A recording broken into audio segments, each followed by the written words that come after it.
அதிக ஜாக்கிரதை தேவை.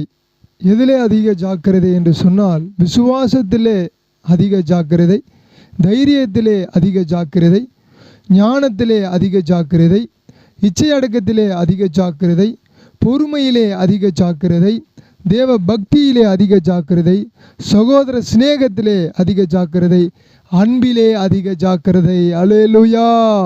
நாம் அதிக ஜாக்கிரதையோடு இந்த கடைசி காலத்திலே நாம் வாழ வேண்டிய நிலைமையிலே தள்ளப்பட்டிருக்கிறோம். அதனால தான் வேத வசனம் சொல்லுகிறது பாருங்க. அதாவது 2 கொரிந்தியர் 7:1 சொல்லுகிறது, இப்படிப்பட்ட வாக்குத்தத்தங்கள் நமக்கு உண்டாயிருக்கிறபடியினால் பிரியமானவர்களே, மாம்சத்திலும் ஆவியிலும் உண்டான எல்லா அசுசியும் நீங்க நம்மை சுத்திகரித்து கொண்டு பரிசுத்தமாக்குதலை தேவ பயத்தோடு பூரணப்படுத்த கடவோம். அல்லேலூயா!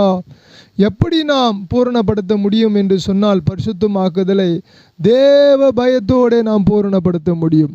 தேவ பயத்தோடு நாம் பூரணப்படுத்த வேண்டும் என்று சொன்னால் 2